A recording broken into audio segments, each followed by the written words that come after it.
Hi, I'm Anthony Gosh, a consultant spinal neurosurgeon and the lead neurosurgeon at the Spine MDT. In this video, I'm going to explain why most treatments for back pain, specifically chronic back pain, don't work. I'm also going to explain the rationale behind the approach that I take at the Spine MDT and give you some tips on when looking for a professional to look after your spine. One of the problems are that there are a whole range of different professionals that supposedly treat back pain, and these include spine surgeons, pain specialists, physiotherapists or physical therapists, osteopaths, chiropractors, and some others. And a common pattern I see is patients will either visit a specific type of practitioner time and time again who does either a manipulation or some kind of treatment. Things get better for a little bit, they come back and they just keep repeating that process over and over again, and eventually they've looked for care elsewhere. That's one pattern. Or patients have tried one type of practitioner, be it a chiropractor or an osteopath. They try a few treatments, it doesn't really work, then they go to another practitioner, start from the beginning, and the same thing seems to happen over again. And even they see a spine surgeon who may request a scan for them.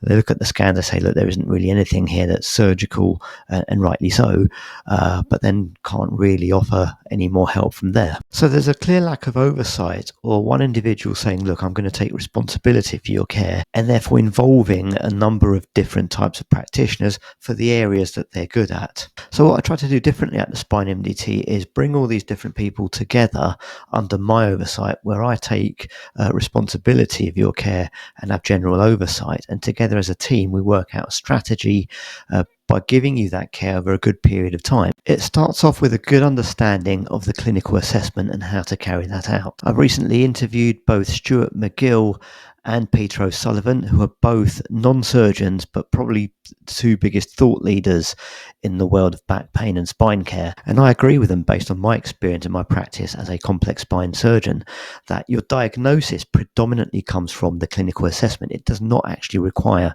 fancy imaging or expensive tests. Back pain itself comes from a whole range of factors, often more than one happening simultaneously in a patient. There's not a single cause as such. I've done a video debunking some of the myths around posture and back pain, and Peter O'Sullivan has done extensive research on the fact that we adopt these postures or behavioral modifications based on very poor evidence, but things that we've been taught that are complete myth about posture and trying to sit upright with your shoulders back. It's not the posture in itself that's bad, it's just being sedentary, being at a desk for long. So one of the counter arguments to that, many people say to me is, well, the majority of people that suffer with this disease do sedentary jobs, sit at a desk all day.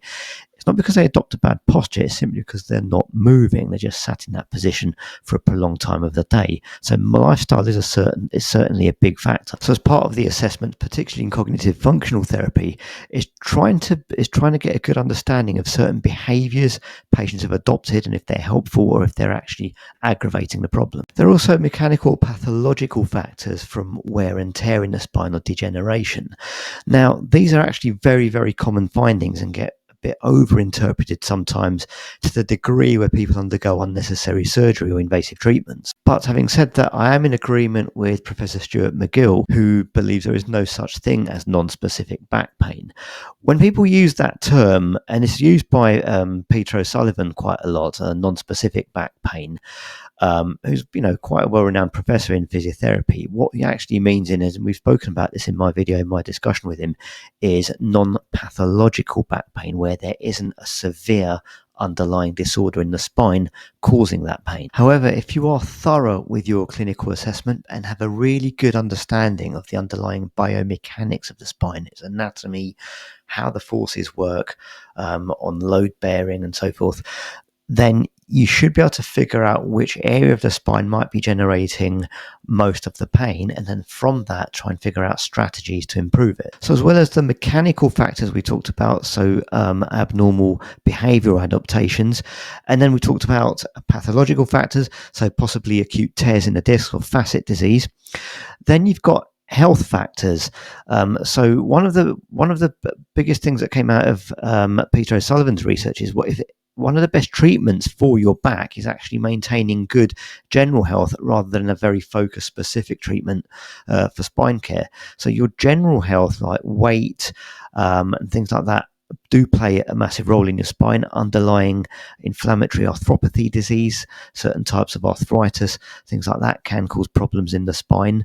And then, of course, there are psychological factors. Chronic pain causes low mood, and we know full well from research that low mood can actually amplify pain. So you have to try and take all these things into account. And the cognitive behavioral therapy that Peter O'Sullivan has done a lot of research on and has been proven to work actually takes all of these factors into account. So once the clinical assessment has been carried out, a good clinician from that will be able to determine what the underlying cause is. All the imaging does afterwards, and I use imaging as a surgeon, is to just confirm that so that you haven't missed anything. MRI scans are a very common test used in these assessments, but they're a very, very sensitive test. And I've often said there is no such thing as a normal MRI scan. Sometimes these get overinterpreted purely because of the very detailed report our radiologists write. They often get overinterpreted, and then the wrong treatment gets applied. So once we've made the diagnosis or figured out what the overall underlying cause is, and then developing our treatment strategy, the problem is it's not often one cause alone. So the treatment then has multiple arms to it. There's improving your general health, so things like weight loss if appropriate, building up general strength. Core strength sometimes gets a little bit overplayed, but I still think it's important in maintaining good biomechanics of your spine. There's adopting the right behaviors and then learning to build up trust of the spine itself. And then on top of that is trying to understand if there is any underlying surgical pathology. So good interpretation of the imaging is really important. So there are multiple factors to the treatment, and often it's not one individual or one type of specialist or profession that can do all of that. So even if you do require an operation, and I've done a video on why surgery for back pain doesn't work, meaning in that it doesn't work in a lot of occasions, but there are very few scenarios where it might do. But even in those scenarios, that alone is only a small part of the solution. It requires multiple different people and their input to try and improve things, and then it requires compliance of care from our patients. So what I've tried to do differently at the Spine MDT is following the initial assessment, a good biomechanical assessment, and interpretation of the scans if scans are required. I then try and formulate a program of care that's tailor-made to you. And I do that with discussion with other practitioners in a multidisciplinary meeting. So I could have a chat, for example, with a physiotherapist or an osteopath, a clinical psychotherapist, if there are those factors affecting your health, or even a rheumatologist or a pain specialist. And then together we build a very tailor-made program of care. And that program isn't rigid or fixed. Often you have to accept that if you've had chronic back pain, it's not going to disappear overnight. There's not one intervention that's going to take it away. So what I try and do is build a package that goes on for maybe up to 6 months at least, where you have the different therapists and their input under my oversight, where I take responsibility and change things and adapt things as needed. And so far that's been shown to be quite helpful. And then we talked about compliance. So let's say you've reached a point where things have improved. A pattern that typically happens is people just fall back into their old ways. They stop exercising. They probably let their diet go a little bit, and then gradually things start to recur again. Compliance isn't just a patient's responsibility. I think it's wrong to blame patients for that. As clinicians, we are responsible to ensure that you are compliant with it. So my goal at the end of a program is to try and get you involved in some kind of regular fitness program and just focus on maintaining good health. So depending on your hobbies or general likes, I could either plug you into a Pilates class with a trainer for that, or even just a personal fitness and strength coach, trainer, and a nutritionist, depending on what your needs are. And all the personal trainers and Pilates instructors I work with work on accountability. They make sure that you keep up with the exercises and enjoy it and stay focused. And if there are any setbacks thereafter, they can contact me directly and we can discuss your care and relook at things. Personal mission is to improve the health and mindset of our community, not just back pain, but doing that in itself has actually been proven to be the best treatment for generic back pain. but more importantly, preventing its recurrence. What I've tried to do differently at the Spine MDT is following the initial assessment, a good biomechanical assessment, and interpretation of the scans if scans are required.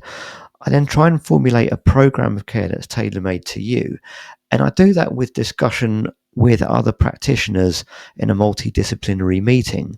So I could have a chat, for example, with a physiotherapist or an osteopath, a clinical psychotherapist, if there are those factors affecting your health, or even a rheumatologist or a pain specialist. And then together we build a very tailor-made program of care. And that program isn't rigid or fixed. Often you have to accept that if you've had chronic back pain, it's not going to disappear overnight. There's not one intervention that's going to take it away. So what I try and do is build a package that goes on for maybe up to 6 months at least, where you have the different therapists and their input under my oversight, where I take responsibility and change things and adapt things as needed. And so far that's been shown to be quite helpful. The combined mission of myself and all the practitioners at the Spine MDT is to try and find the least invasive solution that gives you the longest lasting result. Or please visit our website to see our 3-step fast track to a better back process. And you can also take our free online spinal assessment and find out more about our care packages. If you found this video helpful, please give me a like and please subscribe to the channel. It really helps people suffering with back pain and spine disease find information that I try and post every week. Thank you.